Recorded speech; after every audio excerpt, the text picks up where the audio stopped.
Buonasera a tutti.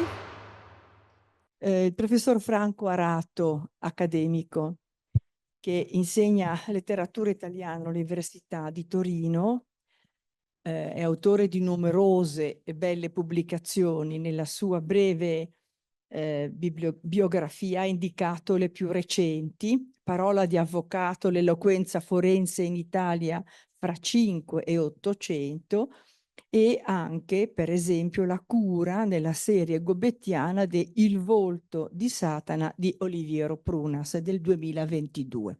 Questa sera ci parlerà di Aldo Palazzeschi. Come dicevamo poco fa, scambiando due parole, chi non ha studiato Palazzeschi a scuola, no? È stato uno degli autori che comunque i programmi scolastici prevedevano che si studiasse. Ma invece questa sera Franco Arato ci parlerà di aspetti della produzione scientifica di Palazzeschi, diciamo meno consueti e meno noti, proprio ehm, nell'ambito dell'interpretazione del pacifismo e della critica a ogni nazionalismo e ogni retorica. Ecco a lui. Grazie. Grazie, grazie. Questo popolano di Romagna, popolazione democratica a forti tinte, facile all'esagerazione, esuberante e sensuale, dalle figure sfocate, cresciuto nelle camere del lavoro e sconfessato da esse per le sue mire torbide e disordinate. Non appena vedrà luccicare la possibilità del governo che acciuffa con illegale legalità, si pone al servizio della Chiesa e della monarchia. Si mette il cilindro, il tight, lo sparato bianco, i guanti gialli e le ghette. Diviene l'idolo delle signore e di quella borghesia che disprezza di cuore, illudendosi di dominarla. Ne diviene il mezzo e il custode, un piccolo zar a guardia del grosso capitale. È nato a distruggere il capitale e predicatore assiduo di un'ipotetica giustizia sociale, mai, come durante il suo governo, furono accumulate così spropositate ricchezze. In questo modesto paese, divenuto un feudo di poche persone, ricchezze antipatiche, offensive. Non è difficile intuire l'oggetto di questo ritrattino. Il romagnolo evocato è naturalmente Benito Mussolini. L'autore della pagina è Aldo Palazzeschi, che tutti, come ha appena detto Stella Rolandi, conosciamo come poeta e romanziere, un po' meno forse come cronista del proprio tempo. La pagina proviene dal secondo dei due diari pamphlet di cui dirò oggi, Tre imperi, puntini puntini, mancati, 1945, che insieme a Due imperi mancati, che è del 1920, costituisce un bel dittico, una piccola satirica antistoria d'Italia nella prima metà del secolo scorso. Palatteschi è scrittore dalla fama un po' intermittente, forse. Come intermittente riuscì la sua cospicua produzione, dalla poesia crepuscolare, le provocazioni futuriste, in poesia e in prosa, dai notissimi romanzi borghesi alle accensioni liriche degli anni estremi. Il giovane Palazzeschi, per un lustro poco più, tra il 1909 e il 1914, intrattenne uno stretto rapporto con il futurismo e con Marinetti, cioè con l'uomo che la guerra definì notoriamente sola igiene del mondo. Molto dopo, nel 1956, rievocando la sua giovinezza, parlò di Filippo Tommaso di Marinetti con aperta simpatia. Ideologia, dice il futurismo, dice nel 1956, fino ad oggi così poco e mal compresa e più di sovente fraintesa di proposito, nonostante che la vita e le arti, quelle figurative in special maniera, procedano in tutto il mondo su quelle rotaie. Il futurismo, concludeva, non poteva nascere che in Italia e non poteva essere inventato che da un italiano nato e educato fuori d'Italia, Marinetti. Nacque, come del resto Ungaretti e altri scrittori italiani, ad Alessandria d'Egitto. Nel 1956 di altri dissensi ideologici non si parla, prevalendo ormai un affetto verso quel passato remoto. È indubbio che l'allontanamento di Palazzeschi dal movimento futurista, oltre che dettato da ragioni per così dire di gusto e di stile, fosse derivato dalla riprovazione per la guerra. Riprovazione argomentata in un breve pezzo intitolato Neutrale, apparso sulla Cerba del 1 dicembre 1914. Vi si leggeva tra l'altro: mi offrite una guerra che ha per mezzo la morte e per fine la vita. Io ve ne domando una che abbia per mezzo la vita e per fine la morte. Tale rifiuto fu poi analiticamente ribadito, come vedremo, nell'ampio pamphlet Due imperi mancati. Ma già alla fine di aprile del 14, dunque molto prima della guerra, Palazzeschi alla Voce aveva dichiarato: da oggi non ho più nulla a che fare con il movimento futurista. Se Filippo Tommaso Marinetti si servisse del mio nome per il suo movimento, lo farebbe abusivamente. Qualche anno prima era stato proprio lui, il provinciale Palazzeschi, a cercare Marinetti e i futuristi. Aveva pubblicato sino allora soltanto a proprie spese dei libricini di poesie e cercava nella Milano della rivista Poesia di Paolo Buzzi, appunto, e Filippo Tommaso Marinetti, di ampliare il circolo dei suoi lettori. E Marinetti, da autentico talent scout, questo non possiamo negarlo, era un grande talent scout, si prese la briga di accogliere lo scrittore così promettente, ma subito correggendo le improprietà passatiste del suo temperamento. Lui gli proponeva un libro dal titolo La città del sole mio, quale titolo più passatista si può pensare, e Marinetti, con un tratto di penna, corresse L'incendiario, che è uno dei componimenti, il componimento eponimo della raccolta, che porta la famosa dedica a Filippo Tommaso Marinetti, anima della nostra fiamma. E Marinetti coinvolse il timido Aldo anche nella propaganda politica. Ed è Palazzeschi, ironicamente, che ricorda la clamorosa serata futurista del 12 gennaio 1910 al Politeama Rossetti di Trieste, Trieste città scelta non a caso, città irredenta, in cui lui dice recitò con voce fievole e bianca e ricorda molti anni dopo al gettito spontaneo di pomodori e di patate marce di cui la mia persona era diventata bersaglio, crollò il mio sogno di attore. Lui aveva fatto la scuola di attore presso Luigi Rasi a Firenze, dove aveva incontrato tra l'altro un altro attore mancato e poeta, cioè Marino Moretti. Se apriamo la prima edizione dell'Incendiario, con qualche raccapriccio vediamo che le poesie di Palazzeschi sono precedute da ben 74 pagine, scritte da Marinetti, in cui c'è il rapporto sulla vittoria futurista di Trieste, e in cui leggiamo espressioni che certamente Palazzeschi, già pacifista in cuor suo, non poteva approvare. Glorifichiamo la violenza, viva la guerra, morte ai pacifisti, abbasso le maggioranze sedentarie, gloria alle belve. Marinetti apprezzava la poesia di Palazzeschi, anche se certamente è una poesia che è in tutto difforme dalla poesia dei futuristi di stretta osservanza. Osservava Marinetti che i versi di Palazzeschi sono spoglie delle divine bellezze dello stile, a loro estranea a qualsiasi pompa di musicalità, il che è forse discutibile, perché è vero che Palazzeschi scriveva in verso libero, ma la musicalità, il gusto della canzoncina nei suoi versi c'è sempre. Qualcuno ricorda, per esempio, Saltelle balletta, comare colletta, saltelle balletta e così via. Nulla a che fare con i ritmi rozzi del bombardamento di Adrianopoli, il famoso zang zang tum tum. E forse il tri tri fru fru di Lasciatemi divertire era una parodia delle poesie di Marinetti, come la Fontana Balata, è quasi certo, è una parodia dei simbolismi acquatici d'Annunziani. E infatti una intelligente amica letterata e lettrice, Amalia Guglielminetti, scrive a Palazzeschi nel 1910: il futurismo dei suoi versi non è precisamente quello della scuola modernissima, è una ribellione sua intima e propria, uno pseudo-futurismo aggregato all'altro per una specie di fraternità rivoluzionaria. Mi inganno? Me lo perdoni, io questo le dico perché ho sentito qua e là nella sua poesia qualche vibrazione bodleriana. Avanguardistico parve a molti il contemporaneo esperimento in prosa di Palazzeschi intitolato Il codice di Perelà del 1911, sottotitolo Romanzo futurista. Questo sottotitolo poi fu cancellato. Vi si narrano le aeree peripezie di un omino di fumo partorito sotto l'egida di 3 vecchie parche, non 3 giovani grazie, Pena, Rete e Lama, donde l'acronimo Perelà. È la biografia di uno spirito bizzarro che un po' somiglia allo Zarathustra di Nietzsche, le sue peregrinazioni in assemblee mondane, il Consiglio di Stato, il Palazzo Reale, il Tè delle Dame. Lo vedono prima conoscere un pieno successo, poi i suoi paradossi non essendo compresi, la riprovazione, la persecuzione, addirittura la condanna a morte, cui l'omino di fumo, come è ovvio, si sottrae fuggendo attraverso il camino e lasciando il suo codice, il suo Vangelo, che è un Vangelo, un codice anarchico.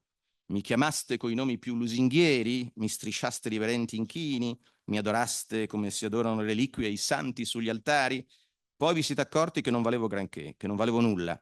Mi avete disprezzato, calpestato come un rettile velenoso, coperto di ingiuria come un ladro o un assassino. Mi voleste lontano da voi, lontano per sempre, recluso, per dimenticarvi di me. Voleste tante cose che io vi dettassi, un codice, eccolo. Questo solo può essere il codice di colui che vi piacque chiamare Perelà. Lo lascio a voi, esso manteneva sopra la terra la mia unica virtù. L'ultimo segno dell'adesione di Palazzeschi al movimento futurista è il manifesto dell'antidolore. Anche qui Marinetti corregge il titolo, lo cambia in contro-dolore, che nulla ha a che fare con la violenza delle affermazioni dei futuristi di classico stile. È una difesa del riso che prende le mosse da una specie di teologia. Il mondo fu creato da un Dio della gioia, non della sofferenza, come comunemente si crede. La sua faccettina rotonda divinamente ride come incendiata da una risata infinita ed eterna. E la pancina tremola, è la pancina del Buddha forse, nel calore di tanta gioia. Uomini, non foste creati per soffrire, rassicuratevi, nulla fu fatto nell'ora della tristezza e per la tristezza, sterile pianta che tanto vi piace di coltivare.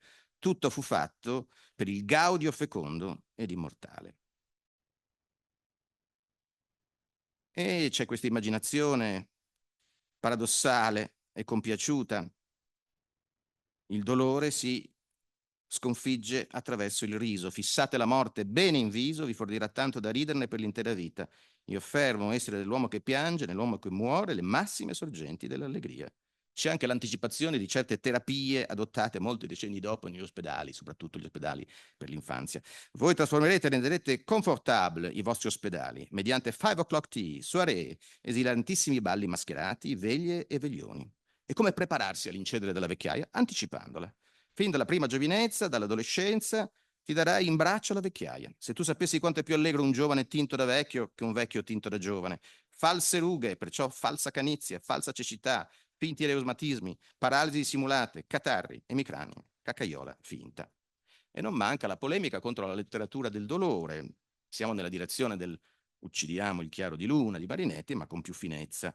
Il soliloquio di Amleto, le gelosie di Otello, la pazzia di Lear, le furie di Oresti, il delirio di Saul, i gemiti di Osvaldo, allude agli spettri di Ibsen, ascoltati da un pubblico intelligente, devono provocare tali risate da far saltare il teatro. Un'importante notizia che è funzionale al nostro discorso aggiungeva Palazzeschi nello scritto che ho già menzionato del 1956. Di questo manifesto venne fatto a quel tempo un cortometraggio con le suore che ballavano nelle corsie di un ospedale e molte altre cose che il manifesto contiene. Il pubblico, invece di indignarsi fischiando e abbandonare la sala in segno di protesta, si abbandonava alla più sfrenata ilarità, torcendosi sopra le sedie per la violenza delle risate. Il cortometraggio, intitolato Mondo Baldoria, era opera di Elvira Giallanella, che era una contemporanea di Palazzeschi, Roma 1885-1965, una delle pioniere, una donna, fra l'altro, del cinema muto in Italia. Palazzeschi tace quel nome, forse lo aveva dimenticato. Il film pare perduto, sequestrato per oltraggio alla morale. Non piacque, fra l'altro, a Marinetti. Che io sappia, di Giallanella è conservato un solo cortometraggio di ispirazione pacifista, Umanità, del 1919. Protagonisti, in un futuro non tanto remoto, due bambini, ultimi esponenti di un'umanità quasi completamente eradicata dalla furia guerresca. Il film, si noti, è girato sul Carso, scelta audace e anche non facile all'epoca dal punto di vista tecnico. Sarebbe bello rintracciare Mondo Baldoria. Chissà che un giorno non lo si possa ritrovare in una vecchia cantina in un polveroso solaio. Rispuntano dopo millenni dai sarcofagi egizi versi di Saffo e di Sofocle, magari la fortuna ci sarà propizia con qualche meno remoto lacerto di celluloide. Arrivò dunque, del tutto inaspettata, la guerra. Fatto enorme, in cui anche il più incallito umorista faticò a trovare argomenti di riso. il definitivo congedo della stagione avanguardistica è appunto il pamphlet antiguerresco Due imperi mancati, pubblicato per Vallecchi nel 1920 dopo che le edizioni della Voce avevano declinato l'offerta. Il titolo allude alla fine della Prussia di Guglielmo e alla fine dell'impero della poesia. Vedremo il senso di questo strano accostamento. La dedica, volutamente antifrastica, è riservata a tutti i poeti che, rinnegando se stessi, alimentarono il fuoco immondo, perdonando l'offesa. È un libro davvero singolare, per non dire unico, nel panorama della pubblicistica contemporanea. E non mi stupisco che abbia avuto difficoltà a essere pubblicato. In quel tempo, in quel luogo dove di pacifisti e di pacifismo non si sente quasi più parlare in Italia. Lo stesso movimento socialista, si sa, si divise di fronte alla guerra. E può venire in mente il nome del giornalista milanese Ernesto Teodoro Moneta, un nome oggi credo del tutto dimenticato, ma che è stato Nobel per la pace, un Nobel italiano, nel 1907, l'anno dopo il premio Nobel che andò a Carducci, come ricordate. Uomo che era stato attivissimo, pacifista, fin de siècle, ma che nel 1912 approvò la guerra di Libia e nel 1915 approvò l'intervento. Bel pacifista. In Due imperi di Marinetti e di futuristi, vecchi compagni di giochi letterari, non si dice, almeno non in maniera esplicita. È menzionato a chiare lettere l'italico poeta guerriero per eccellenza, facile, obiettivo, Gabriele D'Annunzio. Ben munito, dice Palazzeschi, di storici antenati, tutto quello che c'è di deleterio in Italia è del D'Annunzio. Raccoglie egli la fiaccola lasciata a terra da quella vecchia chitarra del Carducci, povera Carducci, che a sua volta la raccoglie da quell'altro trombone sfiancato dell'Alfieri.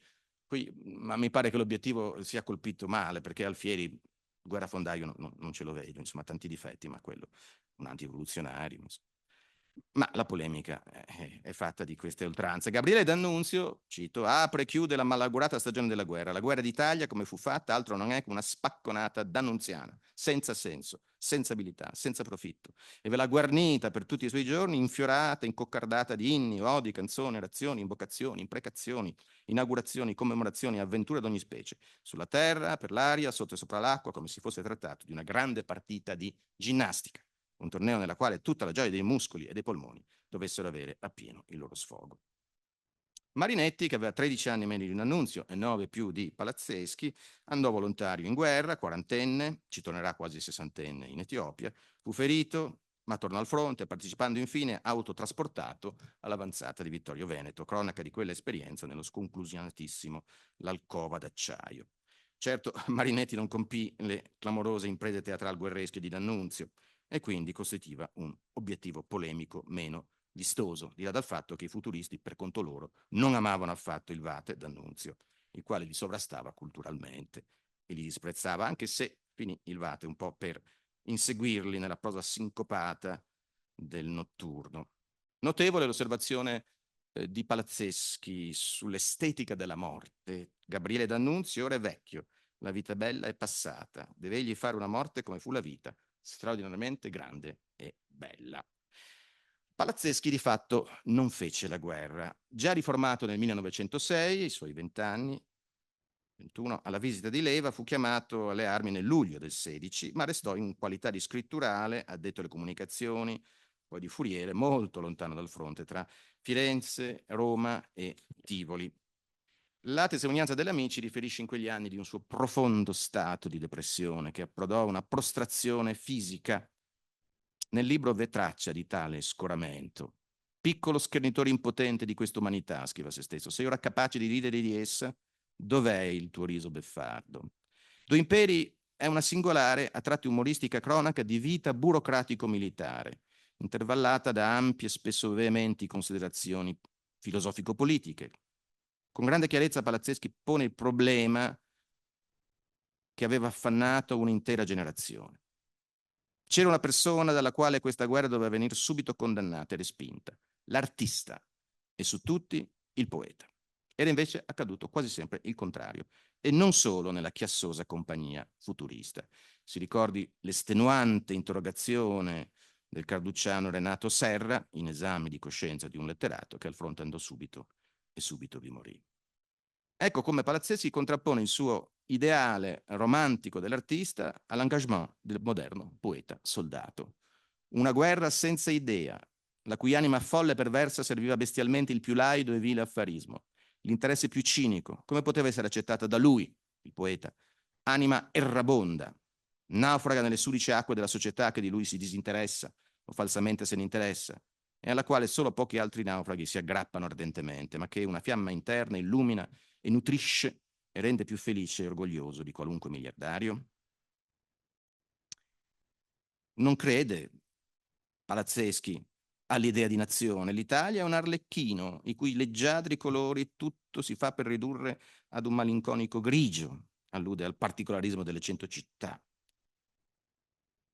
E in termini anarco-universalistici, ricordatevi che gli uomini si fecero ammazzare a milioni sulla terra per amore del Vangelo di Cristo, ma anche a milioni per quello di Napoleone e degli Hohenzollern.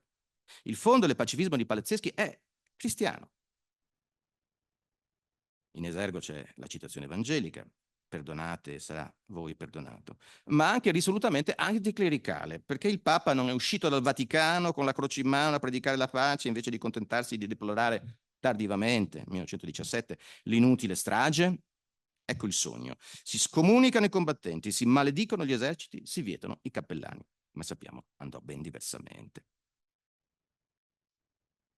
Il diario di guerra del poeta non racconta dunque di trincee o del canto delle mitragliatrici, ma della noiosa trafila di un burocrate che del fronte raccoglie la lontana eco attraverso la voce dei familiari che scrivono, si informano su chi è sopravvissuto, ferito, caduto al fronte, o su quelli che, scartati una prima volta, vengono improvvisamente dichiarati abili alla guerra e sono pronti per andare al macello. Non senza dover subire lo scrivano Palazzeschi il disprezzo di un generale di sanità che gli dà del vigliacco. Io, dice, ero come tutti gli altri e con tutto il rispetto per le commissioni che mi avevano giudicato, non un malato, ma un vigliacco, un malvagio che si ritraeva da un dovere sacrosanto in quell'ora. A guerra finita, il bilancio che Palazzeschi trae dall'appena stipulata pace è molto lucido. E la guerra immonda partorisce la pace degna di lei. Era in Europa quel pozzo nero che si chiamava i Balcani. Ci sarebbe voluto tanto poco a ripulirlo, ma nessuno lo fece. Pare anzi che tutti avessero interesse di tenerlo più sudicio che fosse possibile. L'epidemia di là venne mossa. Ecco che tutta l'Europa è una Balcania. Il flagello che ora si è chiuso lascia spalancate le porte a tutte le possibili combinazioni e accensioni di guerre più grandi e più mostruose, e con più forti ragioni di quelle per le quali si è combattuta questa. Non era un'idea isolata, sarebbe troppo dunque chiamare questa pagina profetica, tuttavia è espressa precocemente e lucidamente, ma non sarebbe un libro di Palazzeschi, pur l'argomento è grave e serio, se non avesse una vena di umorismo e di ironia, se non si concludesse con un apologo che poi spiega anche il titolo, così strano, così singolare. L'autore immagina d'aver davanti Guglielmo, l'ultimo Kaiser, e di sentire per lui infine quasi un moto di tenerezza, dopo averlo insultato lungo quasi tutto il libro. Ah, povero Guglielmino mio, come siamo stati conciati tutti e due. Lui, l'imperatore, e lo spodestato e disprezzato pacifista. In un mondo sconfitto è anche lui il pacifista, visto che la guerra l'Italia più o meno l'ha vinta. Quella famosa balsamica parolina, imboscati. Ci si consola tra sconfitti e l'uno butta le braccia al collo dell'altro. A me il processo, dice l'autore, però no, non me lo fanno. In seguito, chi lo sa, non bisogna farsi maraviglia di niente, mi denunzio da me. E bada, bada, so che peccatori scaglieranno la prima pietra, o se la scaglieranno. E il re, l'imperatore, nel sogno palazzeschiano, avrebbe così risposto. Sono un re che in un momento di tenerezza, colto nel punto proprio debole, è sceso dal trono e saltato al collo del suo suddito, l'ha abbracciato e baciato. Gli ha detto piano in un orecchio: ragazzo mio, sono un povero diavolo come te.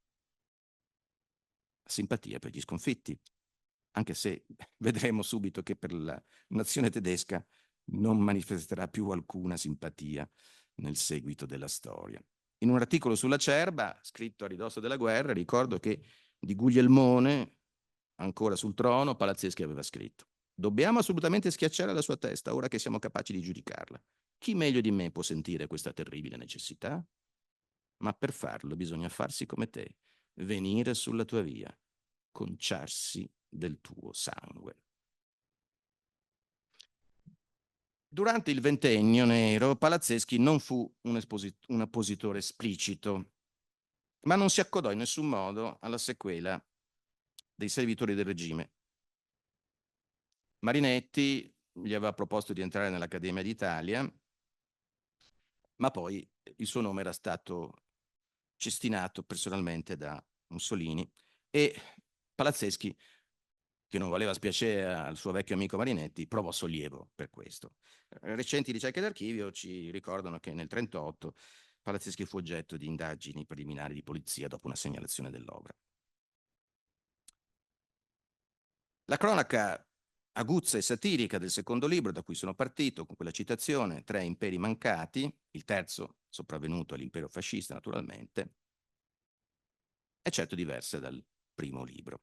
È una satira post factum, un po' come il fragoroso Eros e Priapo di Gadda, su cui tornerò, e potrebbe sembrare, esce nell'autunno del 1945, un libro non così coraggioso. Invade contro la guerra e i nazionalismi nel 1920 era audace, soprattutto nell'Italia dei reduci e degli irredenti di Fiume.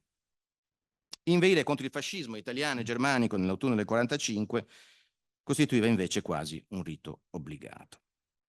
Il libro ha un tono anche malinconico, come se l'autore, l'ha osservato Asor Rosa, si trovasse a provare nostalgia, da buon liberal conservatore, per la bella epoca anteriore alla prima guerra. Un'epoca assaggiata da Palazzeschi in un tempo ormai remoto. Il libro però ha pagine molto vive e osservazioni, diciamo così, sociologiche insolitamente attuali. La dedica in testa è fervida e commossa, un po' antiquata forse, ai giovani d'Italia che pagano questo conto in dolore e fierezza e si sapranno ristabilire nelle loro anime quell'amore di patria di cui abbiamo smarrito il cammino. Il libro non ha un ordine rigorosamente cronologico, anche se i singoli capitoli fissano i momenti topici dell'ascesa, del consolidarsi, del rovinoso cadere con la guerra del regime. Quasi sempre il teatro delle vicende narrate è Roma. A Roma lo scrittore si era trasferito nel 1941 e a Roma morirà nel 1974. Roma, il crogiuolo, cito, dove da 75 anni affluiscono i rappresentanti di tutte le regioni italiane a crearvi la romanità. La forza dell'aria e dell'ambiente sono tali che nessuno sfugge a questa legge. I figlioli di un piemontese, un siciliano, di un veneto, di un sardo, di un lombardo, di un pugliese saranno tutti romani ugualmente. Roma, ricordo, è il titolo di un romanzo palazzeschiano, forse un po' dimenticato, del 1953, in cui è rievocata con ironico affetto una famiglia dell'aristocrazia papalina decaduta. Ma la Roma conquistata dal duce e rievocata in Tre imperi è certo più cialtrona e opportunista, come si impara dal capitolo d'esordio, uno dei più brullanti del libro, che ha come titolo Il balcone, e questo è proprio l'incipit. Verso la fine del mese di ottobre dell'anno di grazia 1922 si vide in Roma aprire e spolverare in fretta un antico balcone, un po' tetro, oscuro, eccessivamente austero per quanto sovrapposto alla porta di un palazzo di rinascimentale origine. Colui che recita da quel balcone, Mussolini si intende, anche se il suo nome non viene fatto, verrà fatto più avanti, ha qualcosa della marionetta e dell'attore d'avanzaspettacolo, ma anche del prestigiatore. Può venire in mente il romanzo breve di Thomas Mann, Mario e il mago, del 1930, in cui un provinciale mago cipolla è un illusionista ed è un'allegoria proprio del dittatore. E finirà molto male il mago cipolla, come naturalmente l'altro mago. A rimanere affascinato da quell'attore al balcone, che reca un fez nero alla turca, una camicia nera di umile cotone, una fusciacca da carrettiere siciliano da cui usciva un enorme pugnale, pantaloni da toreador, è il cosiddetto italiano medio, non solo l'abitante della capitale, si intende, tipo umano, bersaglio costante dell'ironia di Palazzeschi. L'italiano medio trovò subito che il costume era affascinante e le più eleganti signore gridarono a una voce che uomo non si poteva accomodare meglio di così. È Garibaldi, è Napoleone. E non appena giunto al parapetto, il duce scattò il braccio destro salutando come un romano dell'antichità. È Giulio Cesare, è Giulio Cesare. Ne manca una menzione delle idee mussoliniane della donna. Per quello che riguardava le donne, Mussolini si dimostrò poco esigente con esse. Di cervello non ne parlò neppure. Non avrebbero avuto né un viso, né un abito, né un nome, ma quella sola parte che per essere celata bene non è discreto il nominare. Le donne si sentirono a queste parole delle arpe a cui era rimasta una corda sola, la centrale. E difatti Palazzeschi se li immagina recitare là davanti al balcone il numero dei figli promessi alla patria. 11, 8, 4, 7, 3. E quelli che dicono 2 lo dicono piano piano con un grande senso di vergogna. Ma chi è, sociologicamente parlando, l'italiano medio, secondo il Palazzeschi di queste pagine? Ama il sole, le feste e l'acqua del mare. Se non può arrivare fino al mare, si contenta di quella del fiume. Odia il vento e il freddo lo fa sparire. Bisogna andarlo a ricercare sotto le coperte. Canta e fischia come un uccello. Sembra felice. Il lavoro rappresenta la necessità, la durezza del vivere. Insomma, non ha carattere, non ha tempra morale. Dimentica facilmente e facilmente si distrae. Libertà, indipendenza, gli piacciono come parole il cui significato non si è mai curato di approfondire. Nomi bellissimi a cui dedicare grandi strade e piazze. Anima musicale, ama le parole per il loro suono e tanto più gli piacciono quanto più sono rotonde, massicce, sonore e dette bene. Per esse si accende, ma è fuoco di paglia. Anche il fuoco si spenge quando finisce la musica. Come si vede, siamo all'interno di una ritrattistica antropologico-moralistica che sfiora il luogo comune, ma si può ricordare, chissà se Palazzeschi l'aveva in mente, un testo remoto, il discorso sopra lo stato presente del costume degli italiani, niente meno, un po' di meno di Giacomo Leopardi nel 1824, in cui il poeta, abbigliato da moralista, nell'anno delle operette morali, 1824, poneva l'accento su motivi in parte simili a quelli sottolineati da Palazzeschi. Leopardi appena sfiora la questione religiosa come causa del sottofondo di ipocrisia e cinismo dell'italiano. Palazzeschi, che scrive in tutt'altra epoca e non è sottoposto a censura, autocensura, si sofferma più a lungo su questo tema e descrive lo stupore provato da quanti che come lui si professavano cristiani di fronte all'avvenuta conciliazione tra regime e Chiesa. Questo patto altamente cristiano e luminoso esempio della cristianità violenta e feroce, che chiude un dramma svuotato dal tempo, della sua intima drammaticità, è ridotto a commedia. Avremmo voluto che la Chiesa lo concludesse con un governo più degno e responsabile.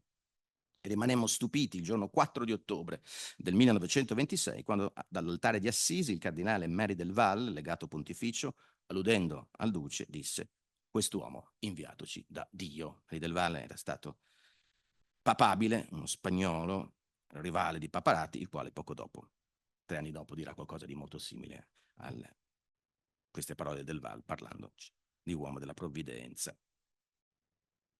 Più della metà del libro è dedicato alla guerra, alla sua improvvisata preparazione, alla catastrofe finale, determinante per liberare l'Italia dalla malattia fascista. Qui Palazzeschi scrive sulla Germania, sui tedeschi, in maniera che oggi noi giudichiamo impropria, che si può spiegare con il clima avvelenato dell'immediato dopoguerra. Il popolo tedesco è il nemico del genere umano, ma dei popoli latini in modo particolare, di questi popoli che hanno la sventura di averlo a confine, sento sicuramente la propria inferiorità rispetto ad essi, qualche cosa che non sa, che non riesce a penetrare, da cui non essendo prevenuto in tempo, rimarrà escluso per sempre e se ne vendica operandone la distruzione. Non c'è neppure un briciolo di simpatia come era stata per lo sconfitto ultimo Kaiser Guglielmo. Palazzeschi immagina che la Germania debba rinunciare in perpetuo alla propria autonomia, sovranità, indipendenza e pensa che la Società delle Nazioni, la chiama così, dovrà avere proprio sede a Berlino. Ma è pur memorabile, sull'accordo moristica, che è quella più congeniale ad Aldo Palazzeschi, la cronaca della visita di Hitler a Firenze il 9 maggio 1938, quella evocata per esempio da Montale in Primavera hitleriana. Palazzeschi era là quel giorno, lui fiorentino, ma naturalmente nella sua cronaca si mescolano realtà e fantasia. Hitler trovò che le case erano imbiancate bene. Detto da lui ci si poteva credere. Sapete che la prima professione di Hitler è quella dell'imbianchino, che spesso con quel nome viene chiamato da Brecht, per esempio, nelle sue poesie. Ne ammirò i monumenti e soprattutto il panorama dal piazzale Michelangelo. Lo conquise, lo sedusse. Volle scendere in un campicello per vedere gli olivi da vicino e quando vi fu in mezzo uno lo volle accarezzare nelle parti basse, sorridendo al duce mentre accarezzava le foglioline. E siccome il duce stava con le mandibole chiuse, quel giorno era festivo anche per le mandibole, il Führer rabbioso strillò: questi noi non li potremo mai avere. Sembrava sputasse gli occhi di serpe e pestando un piede in segno di voler acciaccar l'ulivo, pestò un callo al duce. L'olivo impallidì e il duce era sul punto di spalancare le mandibole, ma fu un attimo, una nube impercettibile della serenità di quell'idillio artistico campestre. Più serie e giuste sono le osservazioni intorno all'opportunismo mussoliniano. Tragedia e commedia si danno la mano. Premessa alla tragedia mondiale è la sanguinosa campagna d'Etiopia. Spintosi, cito, con una colonna meccanizzata fino ad Addis Abeba e presa la capitale dell'impero etiopico, fuggito il Negus, l'Etiopia era ancora per 3/4 da conquistare. Il duce proclamò l'impero. Finalmente. La carta geografica sulla via omonima, via dell'impero a Roma, aperta da Mussolini, che oggi si chiama via dei Fori Imperiali, come si sa, si illuminò di un colpo. Tutti i riflettori vennero voltati da quella parte in un fascio di luce abbagliante. Ma Palazzeschi ricorda l'abbaglio dei gas, una cosa che a noi oggi è ben nota per gli studi del Boca, eccetera, ma che è stata sepolta per decenni, l'uso dei gas in quella guerra, soprattutto l'iprite per un esercito che faceva la guerra seminudo e senza le scarpe. Non manca una precisa testimonianza sulla partecipazione dell'Italia, attraverso squadroni di volontari, alla guerra civile spagnola. Interessante quello che ci dice. I giovani italiani andati volontari in Spagna per spirito di avventura, per trovarvi un'occupazione qualunque, senza sapere preciso, toscanismo, precisamente, quello che andassero a fare, ne ritornarono cupi e taciturni. Erano andati a uccidere gli operai spagnoli che morivano per disincagliare da secche centenarie il loro arretrato paese. La facevano proprio per loro la guerra. Ci dissero col sorriso verde e un fiotto d'amarezza che saliva dal cuore, ma lo dissero a pochi e a bassa voce. Se vorrebbe sapere chi sono stati questi volontari pentiti di Spagna che si confessarono in questo modo con Palazzeschi. È serrata la cronaca della destituzione del duce, dello stranito intermezzo tra il 25 luglio e l'8 settembre del 43. Palazzeschi lo chiama i 45 giorni di Benedetto Croce, a sottintendere che i monarchico-liberali, tra cui il filosofo, non vi fecero buona riuscita, non aveva grande simpatia per Croce. Ed è detto a lungo dell'occupazione tedesca e della liberazione di Roma, con una bella e drammatica pagina sul rastrellamento nel ghetto e sulla deportazione degli ebrei. La città è compatta e unanime nel non darsi ai tedeschi, in nessun modo e per nessuna ragione. La solidarietà e l'assistenza rispondono ovunque. Quando arrivano gli americani, tutta la città, o quasi, si dà a loro. E l'elogio che degli americani Palazzeschi fa ha certamente qualcosa di ingenuo.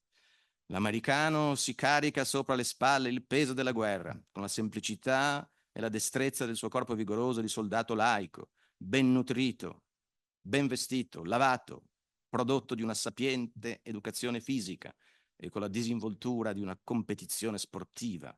Non ne lascia trasparire la pena né la fatica.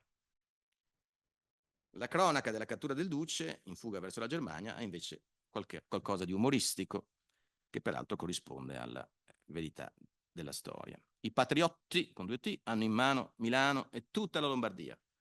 Poche ore dopo scoveranno il duce sepolto in un camion tedesco, rinvoltato dentro un pastrano tedesco e con un elmo tedesco calcato fino alle mandibole. Corre a precipizio aggrappandosi all'ultimo carro armato della SS. E siccome in una prima visita al camion non è risultato nulla di notevole, il conducente dà al patriotta una strizzata d'occhio molto loquace. Ehi, giovanotto, cerca meglio in questo camion e non avrai a pentirtene. Pare non ci tenesse a tornarsene in patria con quel tesoro nascosto. Oramai le conosciamo per provata esperienza, le amicizie tedesche.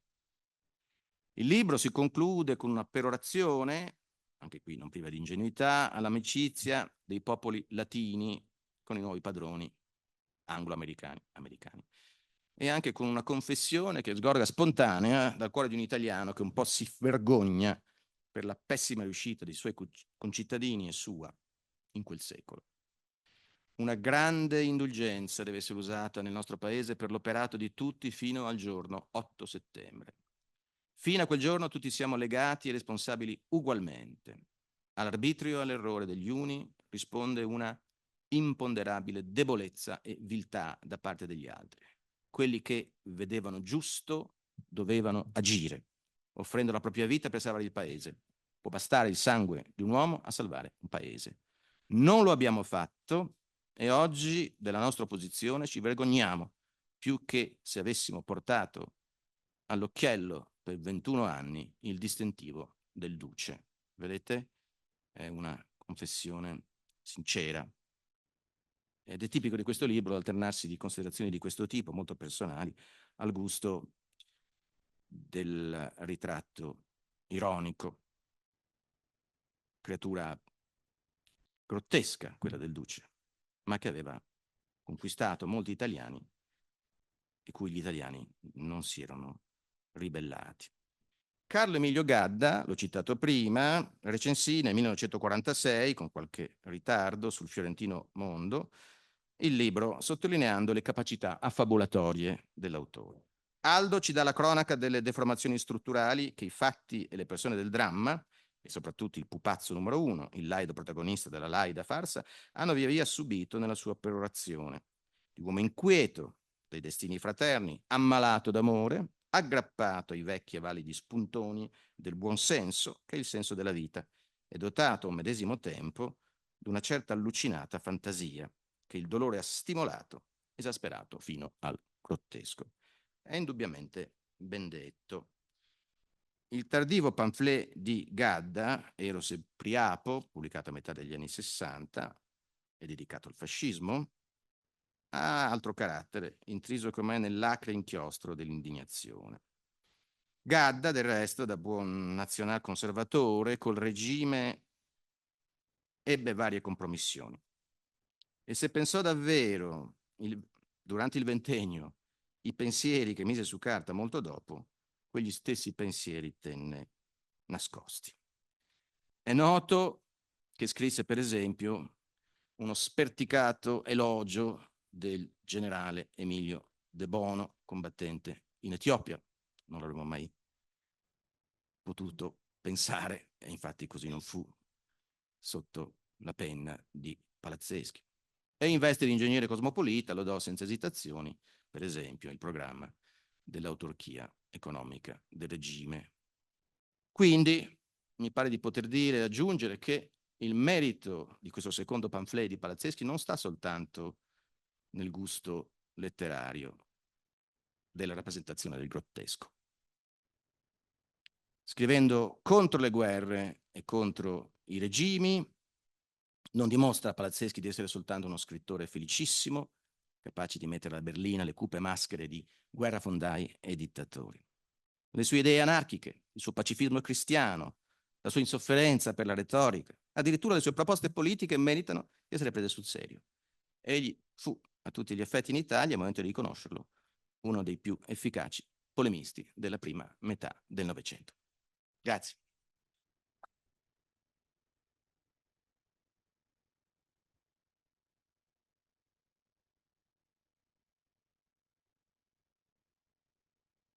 Ringrazio Franco Arato per questa sua interessantissima conferenza e per averci presentato degli aspetti davvero inconsueti, certo poco noti a chi ha studiato, come dicevamo prima, nella scuola in maniera sistematica, ma solo appunto con un approccio scolastico.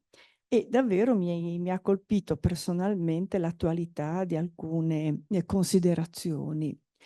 Ci sono delle domande? Perché non voglio farle subito io. Una poesia, vuoi che le dico una? Una poesia contro la guerra?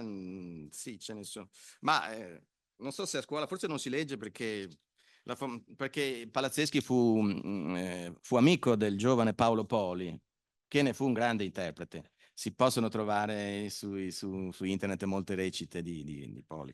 E una delle poesie che Poli recita più volentieri è una poesia che in realtà è un pezzo teatrale, perché Palazzeschi aveva questa vocazione teatrale.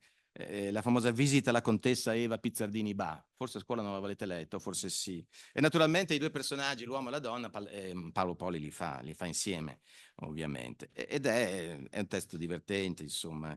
C'è questa contessa molto annoiata dalla vita, indignata dal fatto che le sue vesti, che credeva esclusive, sono state copiate da una borghese che ha usato tutte le sostanze, anche le più tossiche, ma prova noia. E allora chiede al compunto Aldo di fare qualcosa di nuovo. E possiamo fare qualcosa di nuovo, ci insultiamo. E allora incominciano a insultarsi. Se volete vi linko un pezzo di questa poesia su richiesta, non peraltro. Non c'è qui il tema della guerra, ma c'è il tema dell'anarchico, Aldo, insomma. Poi c'è quell'altra poesia che Poli legge molto volentieri, I fiori, che è un'altra poesia curiosa in cui il giovane che dice basta, mi rifugio nella natura che è incontaminata, invece senti il parlare osceno che fanno i fiori tra di loro, insomma. Chi ci può insultare? Dice la contessa. Voi, io. Siete troppo gentile, poveretto. Eccomi qua, siete troppo corretto. Mi proverò. E non riuscirete che a annoiarmi di più. Ma proviamo. E ci tenete tanto? Oddio, così, tanto per fare. Dirò io per la prima. Sentiamo. Ma no, via, via, no, perché... Povero sciocco. No. Stupido di una donna. Poetucolo, pitocco, vescica con la gonna, imbecille, cretino, uomo da nulla, povera grulla, grullone, scimunito, rammollito, buffone, smencitissima vacca, porcona, puttana, vigliacca. Basta, basta, mio carissimo Aldo, non crediamo di dirci qualche cosa di nuovo. Sensazione nuova io già non provo, amiamoci piuttosto, l'amore tanto vecchio mi sembra più nuovo. E poi si domanda, dice, ma voi mi avete amata voi? Ma non ricordi, cioè, doveva essere veramente noioso il nostro amore, se neppure ce ne ricordiamo. Congeda il carissimo Aldo. Questo è il Palazzeschi di prima maniera, futurista per modo di dire, ma insomma, io non ho mai riso leggendo una poesia di Marinetti, ecco. E invece leggendo le poesie di Palazzeschi, ma ci sono altri futuristi meno seri di Marinetti, insomma. Vabbè, questo a richiesta. Però qualche domanda invece più specifica sull'ideologia. Sì, il secondo libro è molto più discontinuo. Ecco, questi due libri erano stati ristampati un po' di anni fa da Mondadori, ma quanto mi consta sono adesso fuori commercio, ma se uno li vuole comprare credo che su internet li trovi facilmente usati. Il secondo libro è meno felice del primo, anche se ha delle bellissime pagine, le iscrizioni di Mussolini, iscrizione dell'Italia conformista. È un libro scritto, ma Palazzeschi stesso lo riconosce, un po' fuori tempo, insomma l'avrebbe voluto scrivere prima, quando voleva essere oppositore, ma essere oppositori era molto difficile nel momento del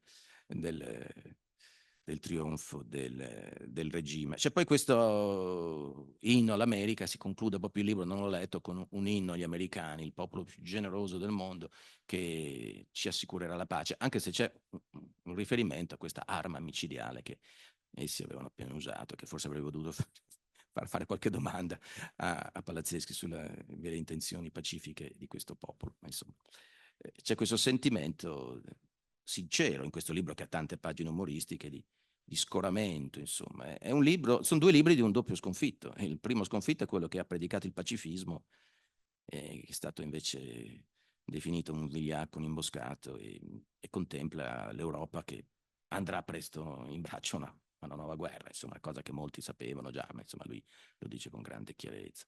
E il secondo libro è il libro di uno sconfitto, certo il fascismo è finito, ma gli italiani fino all'8 settembre 1943 hanno dimostrato la loro inettitudine, insomma.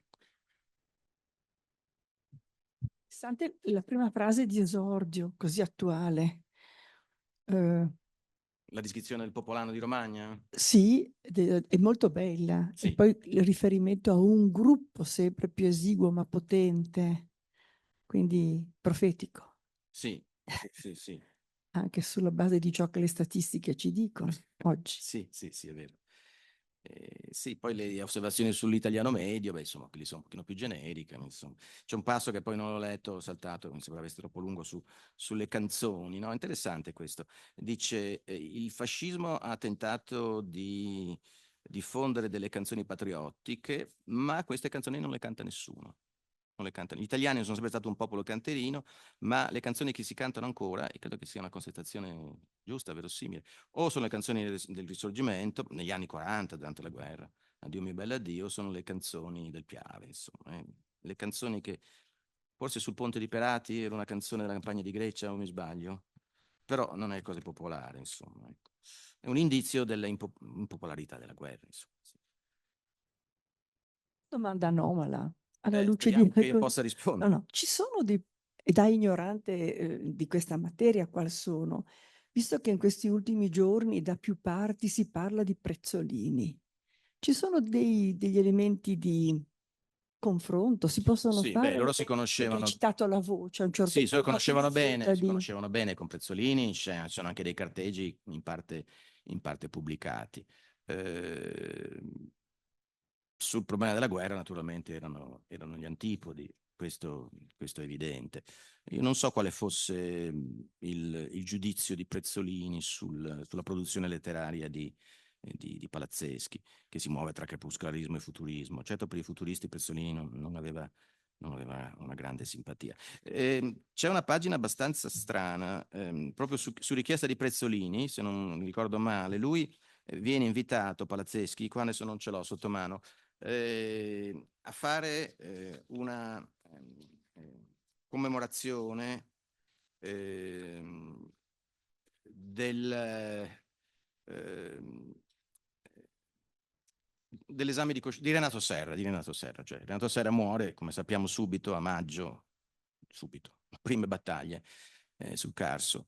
E lui viene richiesto di partecipare a un fascicolo di commemorativo, come si usava, insomma. Renato Serra, giovane critico, scrittore, carducciano, 30 anni, poco più, è morto. E lui in sostanza si rifiuta, Palazzeschi, ma era abbastanza perfida, dicendo che lui non aveva apprezzato la critica letteraria di Serra e che non era stato lui a spingerlo ad andare in guerra, insomma, una cosa, non aveva motivo, una cosa, evidentemente non c'era simpatia, mentre invece c'era simpatia appunto per il gruppo della Voce e anche per Pezzolino nei confronti di Serra, una lettera privata che poi è stata pubblicata, insomma, che un po' crudele. La Voce non pubblica, infatti lui dice nella nota che c'è in fondo al libricino, lui dice: per ragioni indipendenti dalla mia volontà vedono alla luce queste pagine con alcuni mesi di ritardo. Le ragioni sono probabilmente le stesse che le renderanno male accette a qualcheduno. Non me ne importa. Fatti che era arduo supporre e sperare si fecero in questo tempo all'orizzonte, altri che appena vi si potevano scorgere sono venuti avanti e sono maturati. Uomini che parevano dannatamente sicuri del loro posto già sono lontani e tutto fa credere che sempre più lontani anderanno a finire. Meglio così. Io confesso che non so a cosa si riferisce in queste ultime parole, insomma. Ce l'ha con qualcuno, ma non me. E dice che le sue pagine hanno un significato più storico che lirico. Ecco, qui mette già subito le mani avanti. Non elogiatemi tanto per le mie spiritosaggi e il più bello stile, ma io voglio parlare in maniera seria, storica. Lo pubblica Vallecchi nel 20, con qualche mese di ritardo. E credo che il libro cadesse nel silenzio, anche perché erano gli anni insomma, del montare del nazionalismo e del fascismo, insomma. Bene, io ringrazio molto Franco Arato. Sì, c'è una domanda. Oh, chiedo scusa.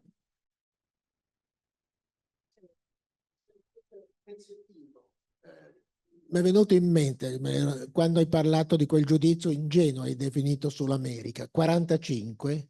Sì, è l'autunno del 45. Allora devo leggere un pezzetto di una conferenza di Thomas Mann del 48, una conferenza fatta a Hollywood in America che dice, virgolette, ma mentre all'interno l'America è ancora una democrazia, seppure alterata dalla guerra fredda, nei rapporti con l'estero invece essa sostiene e protegge dovunque il fascismo e dalla fine della guerra ha pertanto subito una deplorevole perdita di prestigio morale.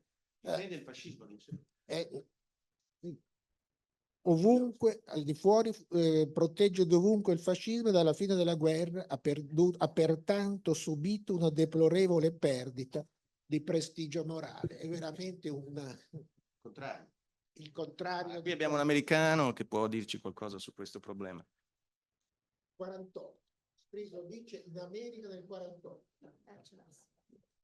Che l'America fosse la liberatrice per l'Italia, questo è indubbio. Palazzeschi non aveva nessuna simpatia per il comunismo, questo è evidente, e anche se non viene detto esplicitamente, questo suo aderire, abbracciare il soldato americano così bello, così profumato, eccetera, eccetera, è anche un evidente sintomo del suo anticomunismo, che è più che noto, insomma. O si stava da una credo, o si stava da una parte o si stava dall'altra, insomma. Thomas Mann non era certo filo comunista, assolutamente. No. Era esiliato in America. Certo, protetto. Io non lo so se è profetico, è un po' difficile. No, dice di no il nostro amico. No? Il fascismo, dove lo proteggeva il fascismo? In Germania, non lo so, perché Palazzeschi ce l'ha con i tedeschi in maniera assurda, dice bisogna sterminare i tedeschi. Metafora, sì, però in Italia certi fascisti non scompaiono, anzi. In Germania ancor meno i fascisti, i nazisti, ce ne sono alcuni che entrano direttamente nello Stato, fanno qualche mese di purgatorio. Il problema della denazificazione è un problema difficilissimo per gli americani, per le truppe di occupazione. Palazzeschi scrive, io non so se era un'idea diffusa, che in realtà la Germania non doveva più avere nessuna sovranità e che si dovevano mettere la società delle nazioni, ovvero le Nazioni Unite, a Berlino per controllare questi tedeschi così pericolosi. Del resto la Germania viene punita, viene divisa in due, beh, questo poi accadrà più avanti, insomma. La punizione della Germania era stata il grave errore, ovviamente, della pace della Prima Guerra Mondiale. L'umiliazione della Germania era stata poi la causa di una delle cause, lo sanno tutti, adesso io non sono uno storico ovviamente, ma insomma... Chiediamo a Clemenceau, per esempio, a Versailles, quello che avviene infatti. quando Keynes scrive che questi accordi di pace in realtà sono la preparazione per una futura guerra, detto. Anche di...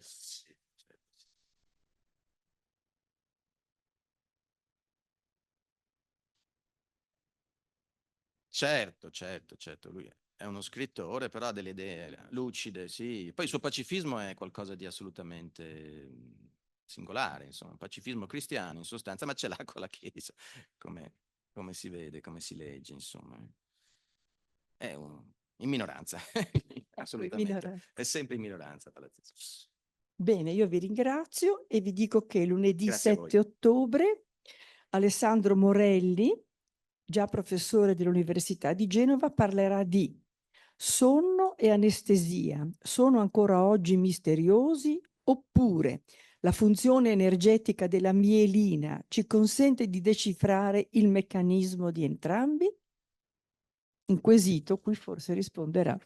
Grazie ancora e arrivederci.